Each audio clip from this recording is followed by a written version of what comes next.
हरे कृष्णा। हम लोग प्रेयर से स्टार्ट करेंगे। ओम अज्ञानतिमिरान्धस्य ज्ञानाञ्जनशलाकया चक्षुरुन्मीलितं तस्मै श्रीगुरुवे नमः। श्री चैतन्य मनोभीष्टं स्थापितं येन भूतले स्वयं रूपकदामि ददाति पदान्तिकं। नमो विष्णुपदाय कृष्णपृष्ठाय भूतले श्रीमते भक्तिवेदान्त स्वामिने नमः। नमस्ते सरस्वती देवे गौरवाणी प्रचारिणे निर्विशेष शून्यवादी भाष्यनिर्देशारिणे। जय श्री कृष्ण चैतन्य प्रभु नित्यानंद श्री अद्वैत गदाधर शिवासादि गौर भक्तवृंद। हरे कृष्णा कृष्णा कृष्णा हरे हरे, हरे राम राम राम हरे हरे। हरे कृष्णा।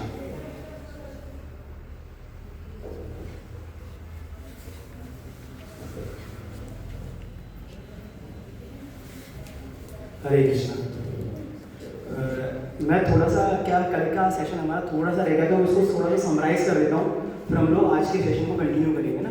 तो कल का जो सेशन जो हमारा था दैव्य और आसुरी गुण के ऊपर था हमारा जो चल रहा था। तो हम लोगों ने दैव्य गुण हम लोगों ने देखे थे और आसुरी गुण थे हमारे, वो हमारे थोड़े से मैं उसको समराइज करके हम लोग आगे हम लोग बढ़ेंगे। तो जो कल हम लोगों ने देखे थे, जो हमारे अंदर दैव्य गुण हम लोगों ने देखे थे, वो हमारे अंदर कैसे आ रहे थे, हम लोगों ने कौन से देखे थे? ट्रुथफुलनेस, क्लीनलीनेस, है ना, फॉरगिवनेस, ये सब हम लोगों ने देखे थे। और जो आसुरी गुण है वो अब एक्चुअली हमारे दो प्रकार के लोगों के बारे में मैंने बता दिया था, मैं बता देता हूँ। एक्चुअली जो डिवाइन पर्सन होते हैं, दैव्य व्यक्ति होते हैं, उन वो क्या कौन होते हैं? वो व्यक्ति वो होते हैं जो कि शास्त्रों के नियमों का पालन करते अपना जीवन व्यापन करते हैं। वो कौन होते हैं? दैव्य पुरुष होते हैं। दैव्य पुरुष होते हैं जो व्यक्ति अपना जीवन भगवान के जो नियम बनाए भगवान ने और जो शास्त्रों के नियमों के अनुसार अपना जीवन व्यापन करते हैं, वो होते हैं दैव्य पुरुष। और दूसरा कौन है हमारा? आसुरी व्यक्ति, जो व्यक्ति शास्त्रों में जो रूल्स दिए हैं, जो नियम बनाए, उनका उल्लंघन करते हैं, उनका पालन नहीं करते हैं, वो व्यक्ति कौन कैसे होते हैं? वो आसुरी प्रवृत्ति के व्यक्ति होते हैं। ये कल हम लोगों ने देखा था। और अगर हमको दैव्य पर्सन बनना है, गुड क्वालिटीज अगर हमारे अंदर लाना है, तो हमको क्या करना पड़ेगा? भक्तों का संग करना पड़ेगा और श्री प्रभुपाद की बुक्स पढ़नी पड़ेगी। और कल मैंने बताया था ABCD का पालन करना पड़ेगा। तो ये हमारा कल का जो टॉपिक रहेगा था, उसका मैंने कंक्लूजन दे दिया है। तो आज हम लोग नए सेशन को स्टार्ट करेंगे, जो कि आप लोगों का भगवद गीता, जो कि आपका पार्ट 2 चल रहा है ना, लेवल 2 चल रहा है, उसका हम लोगों का 7th सेशन है। और इस सेशन का नाम क्या है हमारा? इस सेशन का नाम है हमारी डिफरेंट जो फिलॉसफीज आई हैं हमारी, डिफरेंट फिलॉसफीज जो अलग अलग आचार्यों ने दिए, हम उनको एक एक करके देखेंगे और समझेंगे कि कैसे हमको भक्ति करनी है ना। अलग अलग क्रम अनुसार हम लोग एक एक फिलॉसफी को देखेंगे और फिर हम आगे बढ़ेंगे। ठीक है? तो स्क्रीन ऑन है क्या? चलो ठीक है, हम लोग स्टार्ट करते हैं।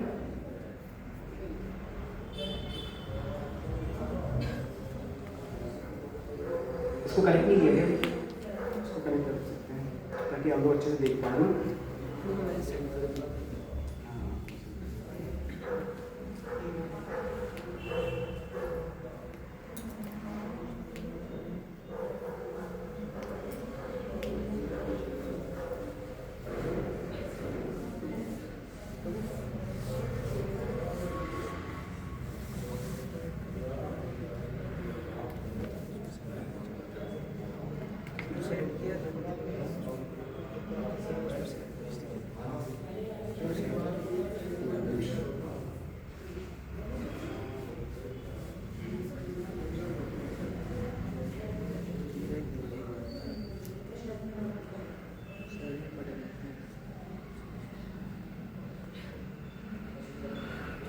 वैदिक प्रभु से कीजिए ना, वैदिक प्रभु से ले सकते हैं। चलिए हम लोग स्टार्ट करते हैं। तो उनको सही हो गया ग्रुप में कर चलिए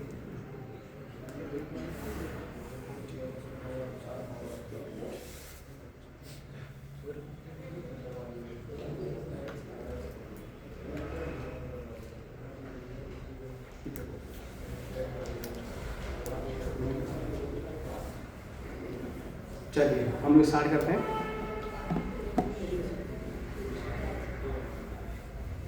एक्चुअली स्क्रीन में देखिएगा तो ज़्यादा अच्छा रहेगा ना, समझ में अच्छे से आएगा।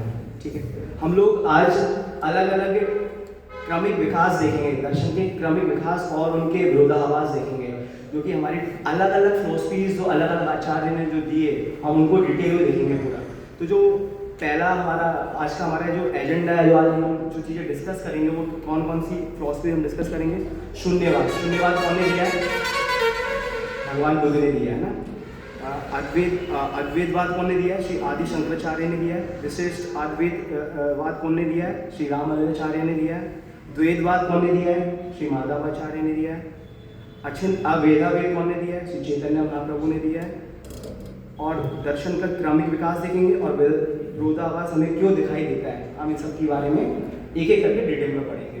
तो पहला जो है हमारा कौन सा हमारा शून्यवाद, कौन सा हमारा शून्यवाद। शून्यवाद की फिलॉसफी देखेंगे, ये कौन ने दी आपको पहले पता होना चाहिए। शून्यवाद की फिलॉसफी कौन ने दी है? तो ये लॉर्ड बुद्धा ने दी है, भगवान बुद्ध ने दी है। तो इस फिलॉसफी में क्या होता है हमारा, इसमें क्या बताया गया है कि ये जो संसार है क्या है? दुख आलयम, दुखों का घर है। क्या है? दुखों का घर है। देखो दुख आलयम और शाश्वतम का मतलब क्या है? व्हाट इज द मीनिंग दुख आलयम और शाश्वतम? दुख आलय, दुख मतलब जो कष्ट होते हैं, दुख आलय मतलब घर, और अशाश्वतम मतलब टेम्परेरी। मतलब ये जो घर है, ये जो हमारी दुनिया है, वो कैसी है? दुकालयम अशाश्वतम। भगवान भगवद गीता में भी बताते हैं ये जो घर, ये हमारी जो दुनिया है वो कैसी है? दुकालयम अशाश्वतम। मतलब केवल और केवल हमको यहाँ पर क्या मिलेगा? दुख मिलेगा, दुख के अलावा कुछ नहीं मिलेगा। मतलब अगर मैं आपको एक छोटा सा एग्जाम्पल दूं, अगर आप कपड़ों की दुकान पे जाओगे तो आपको क्या मिलेंगे? कपड़े मिलेंगे। अगर आप सामने घड़ी लेने की घड़ी की दुकान पे जाओगे तो क्या मिलेगी? आपको घड़ियाँ मिलेंगी। जूतों की दुकान पे जाओगे तो क्या मिलेगा? जूते मिलेंगे। अगर हम कोई पकवान की दुकान पे जाएंगे तो पकवान मिलेंगे। इसी प्रकार जो भगवान ने इस घर का नाम क्या दिया है? दुख आलयम अशाश्वतम। मतलब इस पर थप्पा लगा दिया है, सील लगा दी है। तो इस घर में हमें क्या मिलेगा? दुख ही दुख मिलेंगे। और ये कैसा घर है? दुखों का घर है ना। तो दुकालयम अशाश्वतम, और जो कि बहुत टेम्परेरी है। हम लोग लगे पड़े हुए हैं, चीजों के पीछे भाग रहे हैं, है ना। तो ये घर कैसा हमारा? दुकालयम अशाश्वतम। भगवान भगवद गीता में भी बताते हैं। इतना समझ में आया कि नहीं आया? नेक्स्ट क्या हमारा, और ये दुख का कारण क्या होगा हमारा? दुख का कारण क्या है? कल भी देखा था हम लोग। दुख का कारण क्या है? हमारी इच्छाएं। ये दुख का कारण क्या है? सबसे खतरनाक चीज़ है हमारी इच्छाएं। हम इच्छाएं होती हैं, जब हमारी जो इच्छाएं, जो हमारी डिजायर्स हैं, अगर वो पूरी नहीं होती हैं, पूर्ण नहीं होती, तो हमें क्या होता है? बहुत ज़्यादा दुख होता है कि नहीं होता? सबसे कोई बच्चा है, उसको 10th में 90+ बनाना है और नहीं बन पाई कारणवश, तो उसको बहुत दुख होगा कि नहीं होगा? छोटा सा एग्जाम्पल दिया, दुख होगा कि नहीं होगा? और नॉर्मल सी बात है, दुख होगा, क्योंकि उसने सोचा था, वो उसकी जो इच्छाएं पूरी जो नहीं हो पाई, तो उसको क्या होगा? बहुत ज़्यादा दुख होगा। तो ये हमारी जो डिज़ायर्स है ना, बहुत खतरनाक है। तो ये दुखों का कारण है। हमारी जो डिज़ायर है ना, हमारी जब भी जो डिज़ायर पूरी नहीं हो पाती, हमें गुस्सा आता है, हमें दुख होता है बहुत ज़्यादा, है ना। तो इच्छाओं को समाप्त होने पर निर्वाण प्राप्त होता है। इसमें क्या होता है? जब हमारी इच्छाएं पूर्ण हो जाती हैं तो हमें क्या होगा? हमें निर्वाण होगा। निर्वाण मतलब हम जो इग्नोरेंस है उन सबसे मुक्त हो जाएंगे। ईगो से, फॉल्स ईगो से हम क्या हो जाएंगे? मुक्त हो जाएंगे। प्रूव कर दिया क्या? नेक्स्ट, ठीक है। तो अभी मैं बता रहा था कि जो हमारी डिजायर्स है, हमारी डिजायर्स कहाँ से आती हैं? डिजायर जैसे कि आँख को देखना पसंद है, आपको देखना पसंद है कि नहीं? आप कोई अच्छी चीज़ देखना चाहता है, बट सारी जो हमारे सेंसेस हैं, हमारी डिज़ायर, हमारी इच्छाओं को कैसे कन्वर्ट कर सकते हैं? जैसे कि हमारे जो सेंसेस हैं, अगर हम उनको भगवान की सेवा में लगाएंगे, भगवान की सेवा में कैसे लगा सकते हैं हमारी सेंसेस को? जैसे सबसे हमारी आँख है, आँख को देखना पसंद है, तो हम उनको अगर भगवान की दर्शन करने में अगर हम उनको लगाएंगे तो वो कंट्रोल होगी। आँख कंट्रोल होगी कि नहीं होगी? अगर हम आँख को भगवान की देखने में लगाएंगे तो हमारी आँख को अच्छा लगेगा। जैसे हमको सब कोई बहुत सारी चीज़ देखना अच्छा लगता है, बट हम आँखों को अगर भगवान की सेवा में लगाएंगे तो वो कंट्रोल होगी। इस प्रकार से हम सेंसेस को कंट्रोल कर सकते हैं। जैसे कि हाथ है, हाथ से हम भगवान के लिए मालाएं बना सकते हैं, भगवान के लिए वस्त्र बुन सकते हैं, बहुत सारी चीज़ें कर सकते हैं। तो हम इस प्रकार से हमारे सेंसेस को किसमें? भगवान की सेवा में करते हैं। जैसे पैर है, पैरों को कैसे सेवा में लगा सकते हैं हम लोग? ये भगवान के धाम जाने में, भगवान के लिए जब हम धाम घूमेंगे तो हम इस प्रकार से हमारे पैरों को हम भगवान की सेवा में लगा पाएंगे। और हमारा क्या, कानों को कैसे लगाएंगे भगवान की सेवा में? यस, भगवान की कथा सुन के, भगवान की कथा जब सुनेंगे तो जब हम भगवान की कथा सुनेंगे तो क्या होगा? हम अपने कानों को भी भगवान की सेवा में लगा पाएंगे। इतना दिख रहा है ना स्क्रीन में सबको?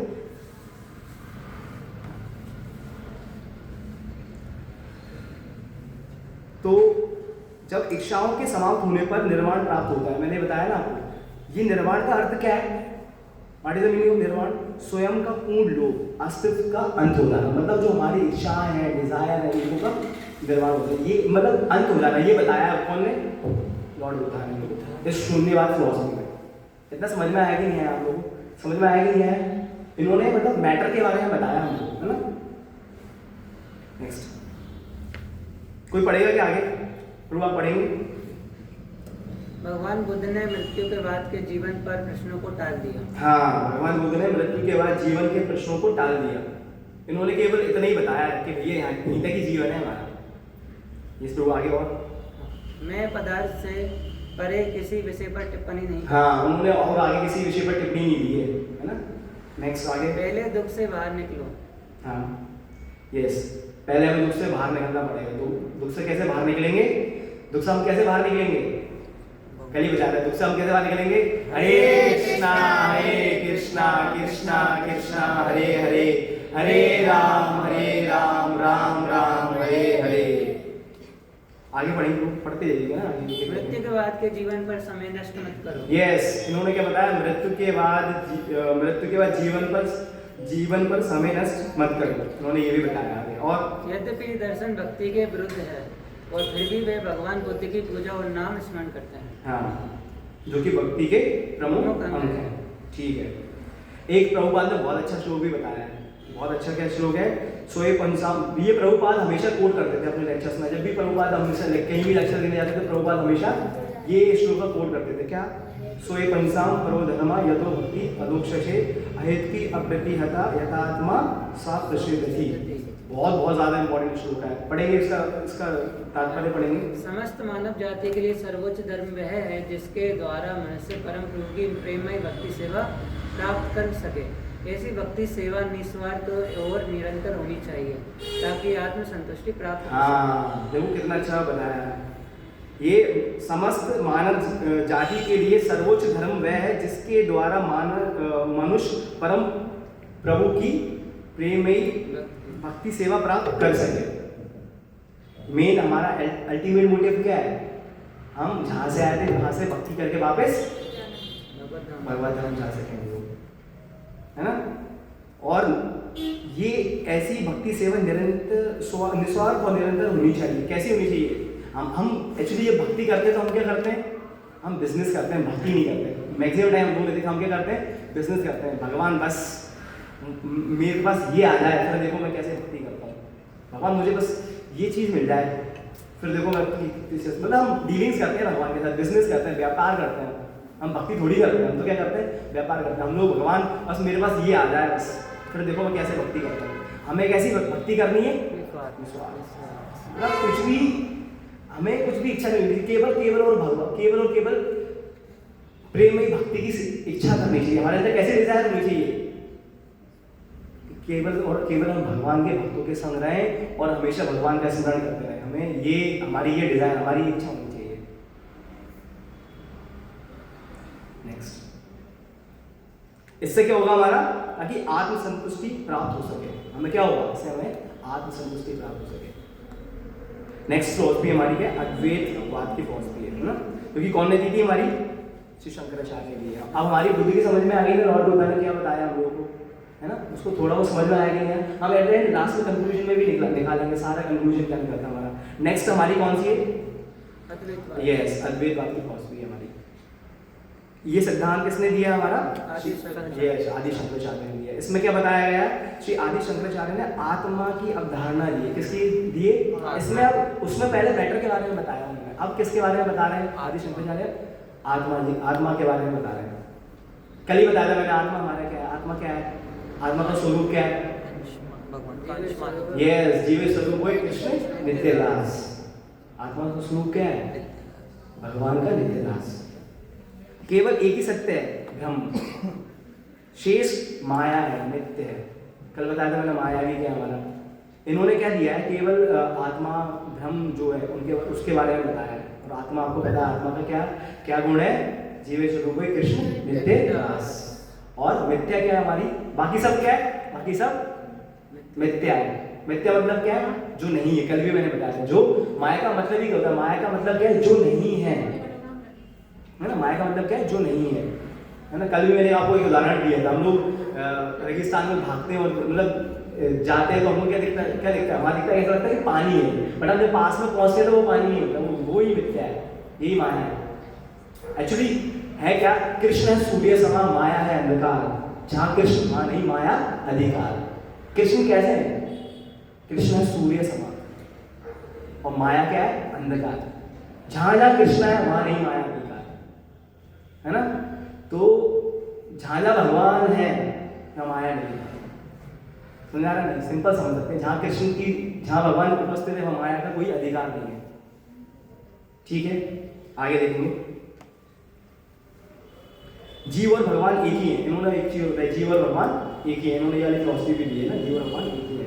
परम सत्य निराकार, निर्गुण और शक्ति रहित है, ये इन्होंने बताया अपने फिलॉसफी में। एक्चुअली मैं बताऊंगा, एक्चुअली ये चीज़ें लास्ट में एक बार कोई कंक्लूजन निकाल के सारी चीज़ें हम कवर करेंगे पूरा ना। नेक्स्ट कौन सी फिलॉसफी हमारी, विशिष्टवाद अद्वैत, क्योंकि कौन ने दी हमारी, कौन ने सिद्धांत दिया ये वाला, यस, राम अद्वैताचार्य ने। क्या दिया, पढ़ेंगे थोड़ा सा आगे सर स्लाइड में। कुछ परिस्थितियों में जीव और भगवान में एकता परंतु भिन्नता भी बनी रहती है। हाँ, कुछ परिस्थितियों में जीव और भगवान में एकता परंतु भिन्नता भी बनी रहती है। इन्होंने क्या बताया, दोनों चीजें बताई है। कुछ परिस्थितियों में जीव और भगवान में एकता और परंतु भिन्नता भी बनी रहती है। जैसे एकता कैसे बनी रहती है, जैसे मैं आपको कोई एग्जांपल दूं, जैसे कि एकता कैसे बनी रहती है, जैसे कि अगर मैंने आपको एग्जांपल दिया था, एग्जांपल क्या दिया था कि समुद्र और समुद्र की एक बूंद, हम भगवान जो है समुद्र के समान है और हम क्या है, बूंद के समान है। मतलब ही इज इन अबंडेंस, बहुत ज़्यादा मात्रा में, और हम बहुत माइन्यूट से, माइन्यूट पार्टिकल्स हैं। तो बस केवल और केवल क्वालिटी हमारी सेम है, क्वांटिटी में अलग अलग है, क्वालिटी हमारी सेम है। अगर आपने देखा समुद्र का पानी, दोनों का एक बूंद का और एक समुद्र का बूंद का पानी कैसा होगा, कैसा लगेगा, खारा। तो ये एक हमारी एकता बताइए इसमें। और भिन्नता कैसे, भिन्नता कैसे, तो बताया भिन्नता कैसे हमारे भगवान से भिन्न भी है, ये कंसेप्ट भी दिया है इन्होंने। कैसे, यस, हाँ बिल्कुल भैया, ये सुप्रीम पर्सनैलिटी, हम कौन है, सर्वेंट है, बिल्कुल सही, ठीक है, very good, thank you Maharaj ji. Next, yes, भगवान और जीव का संबंध स्वामी और सेवा है। माता जी ने बता दिया, बिल्कुल सही बताया।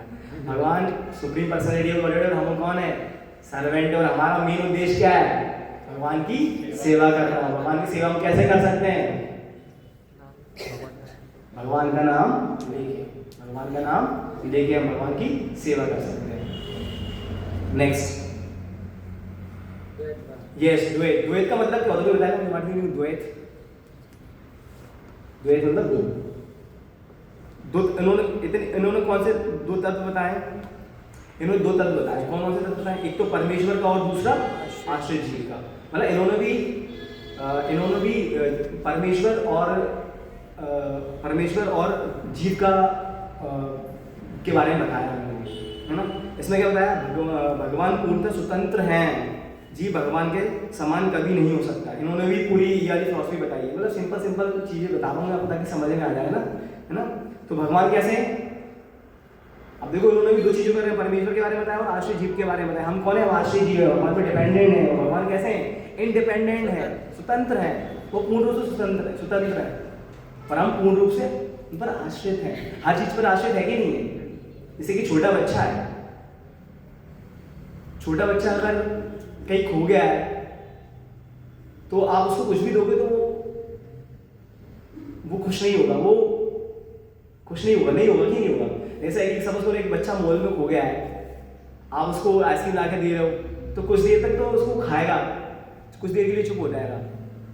एक दूसरा व्यक्ति आएगा, वो उसको और कुछ खिलौने दिला देगा, तो समय खेलेगा, फिर वापस वो रोने लगेगा। बट अगर कोई व्यक्ति उसको अपनी माँ के पास लेके जाएगा तो बच्चा क्या हो जाएगा? खुश हो जाएगा, ऑटोमेटिकली उसको सारी चीजें मिल जाएगी। जब हम किसी को अपने पेरेंट्स के पास लेके जाएंगे तो उसको सारी चीजें मिल जाएंगी, आइसक्रीम भी मिल जाएंगे, उसको खिलौने भी मिल जाएंगे, कपड़े भी मिल जाएंगे, और वो पूर्ण रूप से क्या हो जाएगा? खुश हो जाएगा कि नहीं हो जाएगा? तो जीव भगवान के समान कभी नहीं हो सकता, इसलिए हम जो है हम उनके समान कभी भी नहीं हो सकते। जैसे कि मैंने बताया ना आप लोगों को, जो बूंद है वो कभी भी, जो क्वांटिटी भगवान भैया बहुत ज्यादा है, विस्तार में, हम उनके समान कभी भी नहीं हो सकते। ये सुप्रीम, हम आगे देखेंगे भगवान कैसे ग्रेट है, बहुत ज्यादा हुआ है। नेक्स्ट फिलॉसफी हमारी कौन सी है? अच्छे वेदा वेद, बहुत अच्छी फिलॉसफी है ये बच्चे। इसमें क्या बताया तो बताएगा मुझे। अभी मैंने एग्जाम ऑलमोस्ट सारी चीजें हम कवर करके ही जा रहे हैं। ये कौन ने दिए? पहले कोई बताएगा मुझे कौन ने दी? हमारी फिलॉसफी हमारी कौन ने दी है? अचिंता वेदा वेद। यस, चैतन्य महाप्रभु ने। चैतन्य महाप्रभु देख पा रहे हो कौन है यहाँ पर जो हैंडसअप करके खड़े हुए हैं? अरे पनिशमेंट थोड़ी मिली उनको, वो हमको बुला रहे हैं, हमको आलिंगन करने के लिए बुला रहे हैं। भैया आओ जल्दी से भक्ति करके। भक्ति हम कैसे करके पहुंचेंगे उनके पास? हरे कृष्णा कृष्णा कृष्णा हरे हरे, हरे राम राम राम हरे हरे। इस प्रकार से भगवान चैतन्य प्रभु महाप्रभु हमको बुला रहे हैं। तो इन्होंने कौन सी फिलॉसफी दी है हमें? अचिंत अवेदा वेदी सिद्धांत दिया है इन्होंने। तो भगवान ने इसमें बहुत सारी चीजें बताई हैं हम लोगों को। मैं आपको कुछ एग्जांपल देते जाता हूँ। जैसे कि सूर्य, सन और उसकी सनशाइन, मतलब सूर्य और उसकी किरणें में कोई डिफरेंस है क्या? मतलब ये चीज कॉन्ट्राडिक्टरी भी है भी और नहीं भी है। सूर्य हमारा पूरा फुल क्वांटिटी में है और जो किरणें हैं माइन्यूट हैं। बट क्या हमारी किरणें को हम सन बोल सकते हैं क्या? बोल सकते हैं क्या? नहीं बोल सकते ना। तो यही अचिंत अवेदा के लिए है ना। समझ में आएगी नहीं? एग्जाम्पल, सूर्य और उसकी किरणें दोनों चीजें हमारी क्या है? एक भी है और एक नहीं भी है ना। It is one with the sun and yet different from the sun, है ना। ऐसे ही आगे नेक्स्ट एग्जांपल और भी देगा क्या? मतलब कृष्ण जो है वो कैसे हैं? सन के समान है। जो लिविंग बीइंग्स है, जो वर्ल्ड है वो क्या हमारी सनशाइन है ना। और नेक्स्ट एग्जांपल क्या है इसका? इसमें एग्जांपल बता रहा हूँ मैं आपको। नेक्स्ट एग्जांपल क्या है? आग और फायर एंड हीट का एग्जांपल भी। जैसे कि हीट कहाँ से आती है हमारी? हीट और लाइट कहाँ से आती है? हीट और लाइट कहाँ से आती है? फायर से आती है।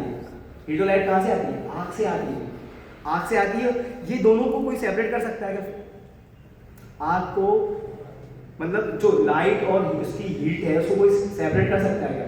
नहीं कर सकता ना। थोड़ा सा समझने की कोशिश करना इस चीज़ को ना, थोड़ा सा क्या एग्जाम्पल से समझाने की कोशिश करो तो समझ में आ सकता है, वो आ जाएगा। ठीक है ना। तो हम उसको कोई सेपरेट नहीं कर सकते, है ना। जो हीट है, जो आग के अंदर जो हीट है और लाइट है, हम उसको आग से अलग कर सकते हैं क्या? नहीं कर सकते ना। But heat is not the fire, जो हीट है हमारी, जो आग है, वो फायर नहीं हो सकते हम उसको। तो दोनों में समझ में कंसेप्ट समझ में आया कि नहीं आया? मतलब कृष्ण जो कौन है, सोर्स ऑफ फायर है हमारे। कृष्ण जो कौन है, आग, सोर्स ऑफ फायर है। और जो सोल है, हम क्या है, उनकी लाइट और हीट है। आया समझ में? इसका नेक्स्ट एग्जांपल और कौन बताया? अभी मैं बता चुका हूं अभी एग्जांपल, समुद्र और उसकी बूंद। ओशियन एंड वेव्स भी बोल सकते हैं हम लोग। वेव्स क्या है हमारी, ओशियन में जो लहरें आती हैं वो क्या है, उसका ओशियन का पार्ट है। और जो वेव्स बनी हुई है, क्या बनी हुई है, उसी ओशियन से बनी हुई है ना? समझ में आ रहा है कि नहीं आ रहा? इसका मतलब क्या है, इसका मतलब क्या है, जो वेव है वो एंटायर ओशियन नहीं बोल सकते। वेव को हम पूरा समुद्र नहीं बोल सकते, नहीं बोल सकते ना। हम वेव को क्या समुद्र बोलेंगे क्या, पूरा नहीं बोलेंगे ना। तो दोनों में चीज समझ में आ रहा है कि नहीं आ रहा? तो हमारा इसका मतलब क्या है, जो भगवान है वो क्या है, हमारे पूरे समुद्र के समान है। और हमारी जो but never equal to Krishna on fullness है ना, वो जो वेव है वो पूरा उसके समान, समुद्र के समान नहीं हो सकती। समझ में आ रहा है? नेक्स्ट एग्जांपल इसमें क्या है, और किसी को ये एग्जांपल पता है, किसी को इसके बारे में और अच्छे नवीन करके वो एग्जांपल बता सकता है, जैसे कि पेड़ और पत्तियां। समझ में आया कि नहीं है? जो leaves completely depends on the tree, जो पत्तियां वो किसके ऊपर डिपेंडेंट है, पेड़ के ऊपर, but they are part of the tree. पत्तियां वो क्या है, उसका पार्ट है, किसका, पेड़ का। तो ये दोनों की अपनी अपनी आइडेंटिटी है, दोनों की क्या अपनी अपनी आइडेंटिटी है ना। तो जो हमारी आत्मा वो किसके ऊपर डिपेंड करेगी, कृष्णा के ऊपर डिपेंड करेगी, and they are connected to each other. समझ में आ रहा है कि नहीं आ रहा? और एक एग्जांपल महाराज जी ने दिया था, master and servant. Master and servant, भगवान और सेवक का, है ना। तो जो सर्वेंट है कौन को बिलोंग करता है, हम जो सर्वेंट है हम भगवान के ही तो दास हैं। सर्वेंट जो है हम किसके दास हैं, भगवान की तो दास हैं। इतना ये एग्जांपल समझ में आया कि नहीं? इतने सारे जो मैंने एग्जांपल्स बताए वो समझ में आया कि नहीं है आप लोगों को? आई सबको समझ में आया। ये याद रखना है, अचिंता की फिलॉसफी जो है श्री चैतन्य महाप्रभु ने दी। इतने सारे हम लोग जो एग्जांपल दिए उनको थोड़ा सा याद रखेंगे तो आपको चीजें और अच्छे से क्लियर हो जाएंगी। इतना आया समझ में? नेक्स्ट हमारा क्या है,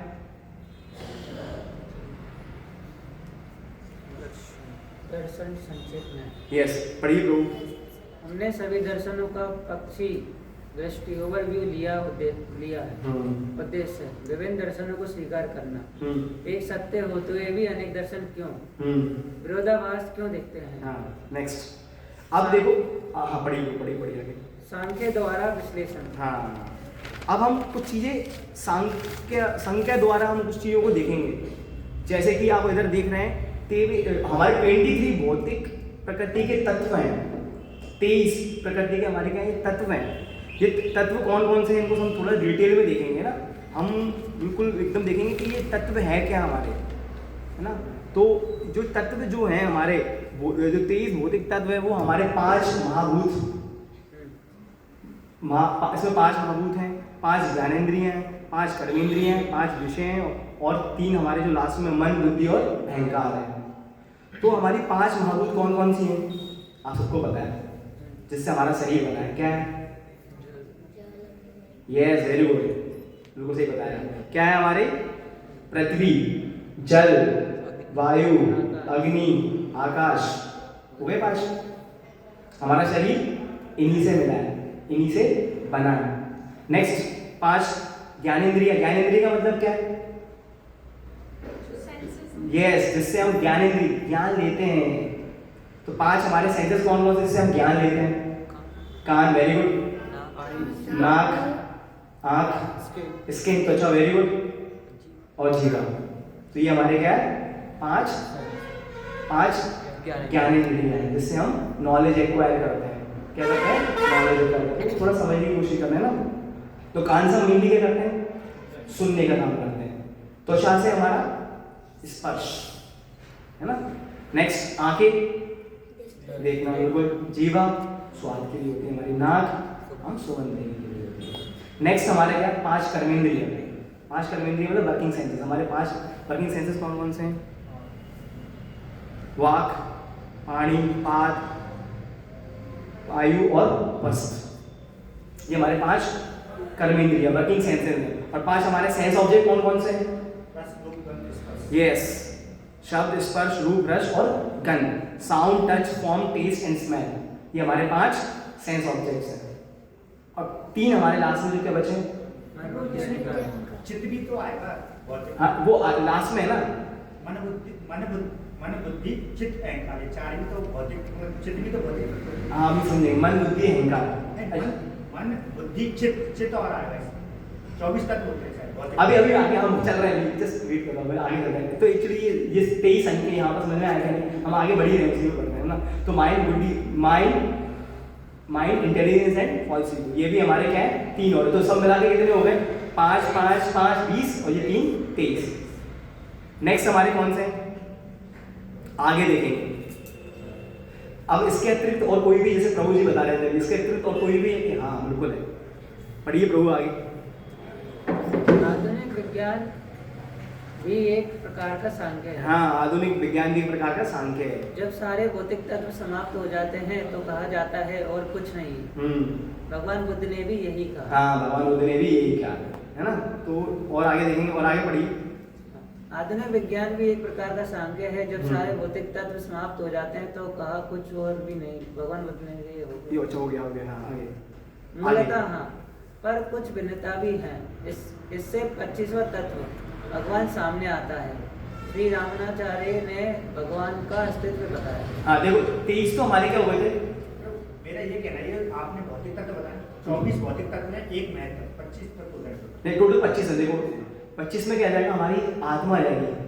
24 में आत्मा जाएगी, 25 में हम परमात्मा है। 25 तत्व हो गए। 23 तो मैंने बता दी थी आपको।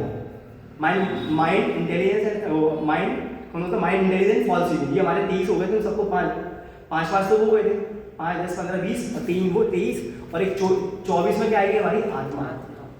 और 25 में क्या आएगा? हमारा परमात्मा। तो 25 तत्व है। इसको मैथ का तो बोलते हैं। हाँ, परमात्मा आए समझ में? 25 तत्व थे हमारे, ठीक है ना। तो पढ़ लिया ये है। इसमें 25वें तत्व भगवान सामने आते हैं। श्री रामानुचार्य ने भगवान का अस्तित्व बताया। ये कौन ने बताया हमको? श्री रामानुचार्य। इतना है समझ में? नेक्स्ट आगे। श्री माधवाचार्य ने कहा नहीं, भगवान और जीव सदा अलग हैं। दोनों के बीच गहरी भिन्नता है। हाँ भैया देखो, इन्होंने माधवाचार्य ने क्या बताया? भगवान और जीव सदा अलग हैं, दोनों के बीच गहरी भिन्नता है। हम लोग एक्चुअली हम लोग क्या समझ, कभी कभी हम लोगों ने देखा होगा, जैसे कि हम जो आसुरी प्रवृत्ति के व्यक्ति हैं वो क्या बोलते हैं? मैं ही भगवान। कुछ लोगों ने सुना होगा, मैं भगवान, सुना होगा ना, मैं ही भगवान हूँ, मैं ही सब चीज़ें कंट्रोल कर रहा हूँ, सब कुछ मेरे से ही चल रहा है। तो ये सब मूर्खता है ना। एक्चुअली भगवान, हम उनके पार्ट एंड पार्सल हैं, हम उन्हीं से आए हैं। जैसे कि अगर कोई सपोज करो इस पंखे के एक नट गिर जाए, पंखे के एक नट गिर जाए तो क्या उसकी कोई वैल्यू होगी? क्या नहीं होगी ना।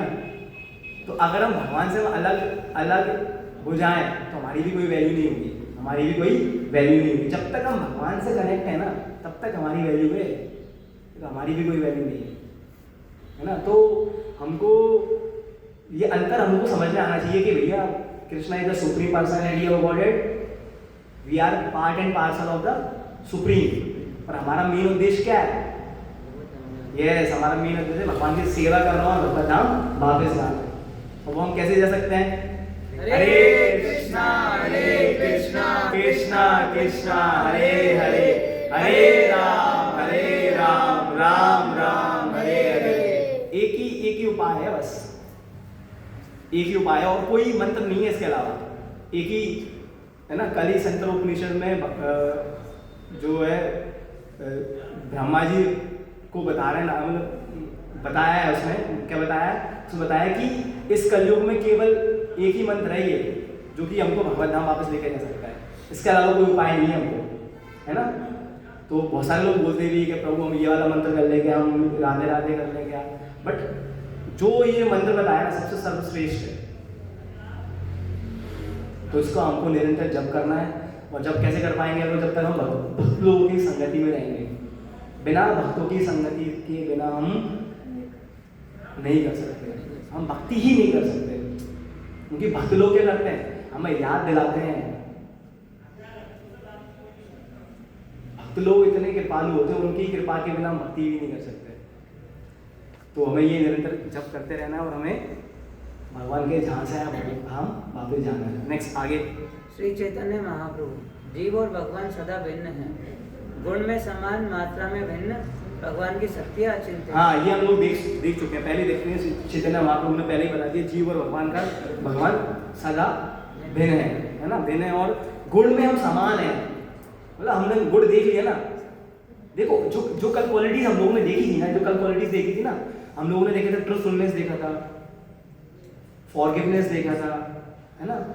ये सब भगवान के अंदर क्वालिटीज हैं। और जो क्वालिटीज भगवान के अंदर होती है ना, तो उनके जो उनके क्या बोलते हैं उनको, पार्षद होते हैं, या उनके जो हम डिवोटीज बोले, उनमें झलकती है वो क्वालिटीज। सत्य बोलना, भक्त बोलते हैं, जैसे भगवान की ये सब क्वालिटी भगवान के अंदर है ना, भक्त में भी झलकती है, क्योंकि हम उनके अंश है ना। ट्रूथफुलनेस भगवान से आया, हमें सब चीज़ हमसे भगवान से ही आई, हम में है वो चीज़। बट हम अहंकार कर बैठते हैं, इसलिए हम हमारी अभी हमारा जो है, जो चित्त है, वो उसके ऊपर बहुत ज़्यादा धूल जमी हुई है। और कल ही मैंने बताया था हम धूल को कैसे हटा सकते हैं। चेतो दर्पण मार्जनम भव भैया, इस चित्त को कैसे साफ करेंगे? चित्त को साफ करना पड़ेगा, तब जाके हम अपना ही चेहरा देख पाएंगे, तब जाके हम अपना ही स्वरूप देख पाएंगे। सबको एक कोई मिरर है और उसमें बहुत ज़्यादा धूल है, तो क्या हम अपने आप को देख पाएंगे? क्या इम्पॉसिबल है, वो तो बिल्कुल असंभव है। जब तक हम उसको साफ नहीं करेंगे अच्छे से, तब तक हम अपने आप का चेहरा नहीं देख पाएंगे, हम समझ ही नहीं पाएंगे हम कौन है। कल भी मैंने आपको एक उदाहरण दिया था, अगर एक बाल्टी में बहुत ज़्यादा गंदगी भरी हुई है, उस गंदगी को कैसे निकालेंगे? यस, कंटिन्यूसली आपको पानी नली से को देना पड़ेगा। वो नली से जो पानी दे रहे हो क्या है? हरे कृष्ण महामंत्र है। जब हम कंटिन्यूसली इसको देते रहेंगे ना, तो एक समय बाद जो गंदा पानी है वो बाहर चला जाएगा, और उसमें एक समय बाद क्या जाएगा? शुद्ध पानी आ जाएगा, साफ पानी आ जाएगा, है ना। तो ये बहुत ज़रूरी है ना। तो ये हम क्या बता रहे थे, समानता बता रहा था, भगवान और हमें कैसी समान, मतलब हम समान भी है, हमें बहुत सारी क्वालिटीज भगवान जैसी है, बिल्कुल ऑलमोस्ट सब क्वालिटीज है, बट हमें बहुत क्या है, माइन्यूट क्वांटिटी में है हमारे अंदर, है ना, बहुत ज़्यादा कम क्वांटिटी में है हमारे अंदर। नेक्स्ट,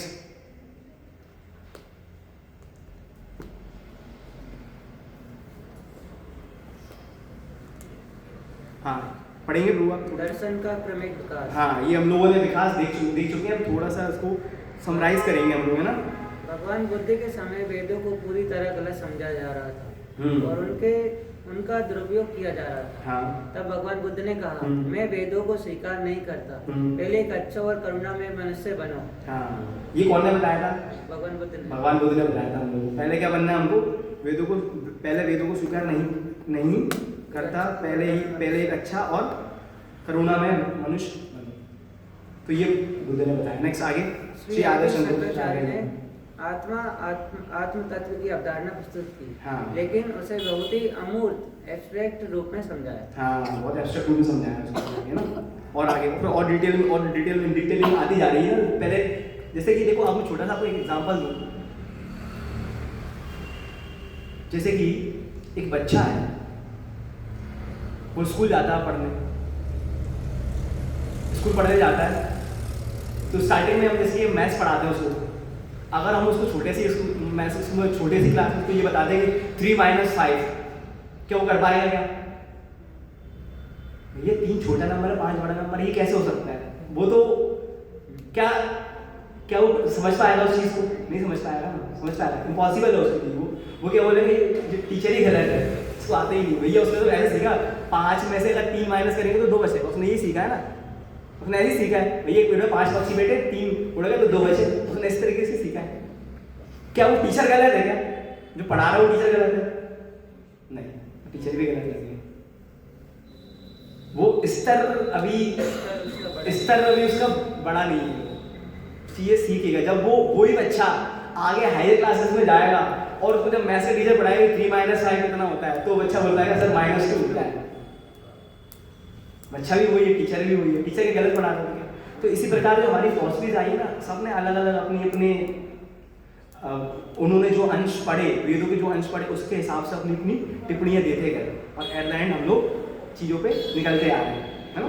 आगे और बढ़ते जाइए। श्री रामानुजाचार्य और श्री माधवाचार्य ने आत्मा की अवधारणा को स्पष्ट किया यस तथा परमात्मा सुपर सोल की संकल्पना को सामने लाया। यस, ये कौन ने लाया? रामानुजाचार्य और माधवाचार्य। यस, बिल्कुल सही। आगे नेक्स्ट। श्री चैतन्य महाप्रभु ने भगवान की अत्यंत उत्कृष्ट अचिंत्य लीला और उनकी देवी शक्तियों को विस्तार से हाँ, और श्री चैतन्य महाप्रभु ने बिल्कुल डिटेल में बता दी हम लोगों को, सारी चीजें हमको डिटेलिंग पूरी हो गई, हमको सारी चीजें समझ में आए ना एकदम। अब आगे आप देखेंगे तो ये देखो, इससे देखो पूरा समझ में आएगा। पढ़ो जरा पूरे एक एक पढ़ो, ये पूरा एकदम विकास है, बिल्कुल कैसे सिस्टमेटिक आई है हमारी पास चीजें। केवल पदार्थ आत्मा का अस्तित्व, हाँ। आत्मा और परमात्मा, आत्मा भगवान में भेद स्पष्ट भेद, भगवान की अत्यंत उत्कृष्ट शक्तियाँ। हाँ, पूरा देखो किस प्रकार से पूरा फ्लो चार्ट होता है, आया समझ में? वेरी गुड, पढ़िए। केवल पदार्थ आत्मा का अस्तित्व। हाँ, पहले हम लोग केवल पदार्थ के बारे में पढ़ा, फिर आत्मा का अस्तित्व पढ़ा, फिर आत्मा और परमात्मा के बारे में पढ़ा, फिर आत्मा और भगवान में स्पष्ट भेद। हाँ, और भगवान की अत्यंत उत्कृष्ट शक्तियाँ। ठीक है। अब ये सब कुछ जानने के बाद भी थोड़ा सा कॉन्ट्रडिक्शन हो जाता है हमारा, थोड़ा सा कॉन्ट्रडिक्शन होता है ना, उसको भी हम लोग देखेंगे। आगे बढ़ते जाइए ना। यदि ये एक क्रमिक विकास है तो फिर विरोधाभास क्यों दिखाई देता है? हाँ, सभी आचार्यों ने एक ही शास्त्रों की व्याख्या करते हैं, कोई भी नया शास्त्र प्रस्तुत नहीं किया गया है। भिन्नता केवल इस बात में है कि शास्त्रों को कैसे समझा और कैसा समझाया। हाँ, सारे लोगों ने भिन्नता केवल किसमें इस बात की कि शास्त्रों को कैसे समझा और समझाया। उनने कैसे समझाया और कैसा उनने कैसे समझा और हमें कैसे समझाया, बात बस इतनी सी है ना। नेक्स्ट आगे। प्रत्येक आचार्य ने दर्शन के कुछ विशेष पक्षों को चुना, उन्हें अलग एक्सट्रैक्ट करके दर्शन के एक भाग को प्रमुख रूप से समझा। हाँ, उन्होंने केवल एक पार्ट लिया, उस पार्ट को उनको डिटेलिंग में समझा दिया है ना। नेक्स्ट। कभी कभी अपने बताए गए पक्ष को अधिक स्पष्ट और प्रभावी ढंग से समझाने के लिए अन्य पक्षों के विवरण को आंशिक रूप से नकार दिया गया। हाँ, नेक्स्ट। यदि ये क्रमिक विकास है तो फिर यदि यह ठीक उसी प्रकार है जैसे सभी गणित के शिक्षक एक ही विषय पढ़ा। हाँ, ये मैं एग्जाम्पल आपको दे चुका हूँ। क्या वो टीचर्स गलत है क्या? नहीं, टीचर्स गलत नहीं है भैया। जब पढ़ा वही चीज रहे, बट वो हमारा वहाँ लेवल नहीं है, तो उन्होंने अपने अपने हिसाब से आगे पढ़ाया, पढ़ते जाइए। प्राथमिक कक्षाओं में शिक्षक हाँ। कहते हैं कि 3-5 एक गलत प्रश्न है, क्योंकि उस स्तर पर इसे समझना कठिन कठिन हो है। जाता है हमारा, कठिन हो जाता है ना। लेकिन उसी विद्यालय में उच्च कक्षा का शिक्षक कहता है कि 3-5 एक सही प्रश्न है और उसका उत्तर -2 होता है। बिल्कुल, है ना, समझ में आया? बिल्कुल सिंपल लैंग्वेज में समझा दिया है। क्या हम भगवान की अत्यंत उत्कृष्ट और अचिंत्य प्रकृति की एक झलक प्राप्त कर सकते हैं? बिल्कुल। हाँ, ये पढ़िए। संसार का सबसे महान बुद्धिमान सृष्टा भी भगवान कृष्ण की शरण में जाता है। हाँ, मतलब जो अपने आप को सब कुछ समझता है, क्रिएटर हूँ मैं, ये मैं वो हूँ, वो सबको भगवान की शरण में जाना पड़ता है। जैसे कि हम एग्जाम्पल देख सकते हैं, और सब लोगों ने सुना भी होगा, सब लोगों को पता भी है, ब्रह्मा जी ना, है ना। ये ब्रह्मा जी ने क्या कर दिया था, सारे ग्वाल वालों को, सबको आदर्श करके अपने ब्रह्मलोक ले गए थे। भगवान ने देखा कि मेरे ग्वाल वाल और गाय बछड़े सब कहाँ गायब हो गए, कहाँ चले गए। तो भगवान ने तो उनकी अतरंग शक्ति से वापस उनको प्रकट कर लिया और वापस वो सब अपने अपने घर चले गए। बट जब बाद में ब्रह्मा जी को पता चला कि वहाँ पर तो वापस सब हैं, सब ऐसे ही चल रहा है, तो फिर बाद में जब हुआ तो उनको पता चला कि भगवान विष्णु ने ये ऐसा किया, भगवान कृष्ण ने ऐसा किया है, तो उनको भी उनके शरण में जाना पड़ा, है ना। तो हम अपने आप को ज़्यादा श्रेष्ठ नहीं समझ सकते। अच्छे से अच्छे व्यक्ति को भगवान को शरणागत करना ही पड़ता है ना, हमको करना ही चाहिए, है ना, क्योंकि ये हमारा नेचर है, ये हमारा स्वरूप है। जीव स्वरूप हुए कृष्ण नित्य दास। कुछ हम महापुरुषों के वचन देखेंगे। आप इसका श्लोक का डायरेक्ट ट्रांसलेशन करिएगा। हाँ। हे सूत, वे महान ऋषि जिन्होंने भगवान के चरण कमलों की पूर्ण शरण ली है, वे अपने संपर्क में आने वालों को तुरंत पवित्र कर सकते हैं, जबकि गंगा का जल केवल लंबे समय तक उपयोग के बाद ही पवित्र कर सकता है। हाँ, देखो कितना अच्छा बताया। श्री प्रभुपाद बता रहे हैं, हे सूत, हे महान ऋषि जिन्होंने भगवान के चरण कमलों की पूर्ण शरण ली, जिन्होंने पूर्णतः भगवान की शरण ली है, जिन्होंने भगवान के चरणों की शरण ली और भगवान के डिवोटीज की, वो पूर्ण रूप से क्या हो जाता है, पवित्र हो जाता है, और वो भगवान धाम जाने लायक हो जाता है। भगवान धाम हो सकते हैं हम केवल और केवल। अब हम बोले कि हम भगवान को ही डायरेक्ट कैसे पहुंच सकते हैं क्या? नहीं, हम भक्तों के थ्रू भगवान के पास पहुंच सकते हैं। भगवान एक्चुअली हम डायरेक्ट हमारा कॉन्टेक्ट भी हमने भगवान से नहीं बना सकता, हम भक्तों के थ्रू हम सारी चीजें करते हैं, हम एक सीक्वेंस से सारी चीजें करते हैं, है ना? तो कल मैंने बताया था हम भगवान को कैसे प्राप्त कर सकते हैं, और उस कलयुग में हम भगवान को कैसे याद रख सकते हैं। हर युग में अलग अलग हम लोगों ने विधियां देखी हैं, कैसे भगवान की प्राप्ति की है अलग अलग युगों में, है ना? तो सतयुग में त्रेता यतो ध्यायते विष्णु, त्रेता यतो मुखे, मतलब सतयुग में हम भगवान की प्राप्ति कैसे करते थे? यस, ध्यान लगाते हैं। भगवान की प्राप्ति कैसे करते थे? ध्यान। हजारों साल तक भगवान को ध्यान करके भगवान की प्राप्ति कर सकते थे। सतयुग में क्या धर्म था? ध्यान लगाना। फिर उसके बाद में यस, कौन सा युग आया फिर? त्रेता युग। त्रेता युग में हम क्या करते थे? यस, यज्ञ करके हम भगवान को प्राप्त करते थे। और उसके बाद कौन सा युग आया हमारा? द्वापर युग में हम क्या करते थे? भगवान की विग्रह की पूजा करके हम भगवान को प्राप्त करते थे। और अभी कौन सा युग चल रहा है? कलयुग। कलयुग में हम कैसे भगवान को प्राप्त कर सकते हैं? यस, कलयुग में भगवान नाम के फॉर्म में आए हैं। कैसे आए हैं भगवान? नाम के। कौन से नाम के फॉर्म में आए? हरे कृष्णा कृष्णा कृष्णा हरे हरे, हरे राम राम राम हरे हरे। इस कलयुग में केवल और केवल यही, कलयुग केवल नाम लगाना है। हमको केवल इस कलयुग में नाम ही लेना है और कुछ नहीं करना है। अब अगर आप कुछ भी नहीं करोगे तो भी चलेगा। क्या लेना है? नाम लेना है। कोई सी भी अवस्था में आप नाम ले सकते हो, कोई सी भी अवस्था में आप नाम ले सकते हो भगवान का। भगवान और भगवान का नाम और भगवान दोनों अभिन्न है, अलग नहीं है। अगर हम कृष्ण बोल रहे हैं तो भगवान कृष्ण है, वो है ना, अभिन्न है। तो हमको इसको लाइटली नहीं लेना है, हमको केवल इसको अच्छे से बोलना है और सुनना है, बस यही करना है। तभी हम भगवान को प्राप्त कर सकते हैं। इस कलयुग में केवल कोई उपाय नहीं है, कोई नहीं बचा सकता हम लोगों को, कोई भी नहीं बचा सकता, है ना? इसका आप ये पढ़ दीजिए ट्रांसलेशन।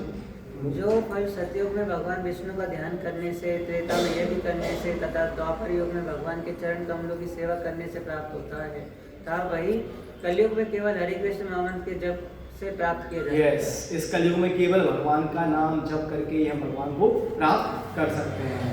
कौन सा?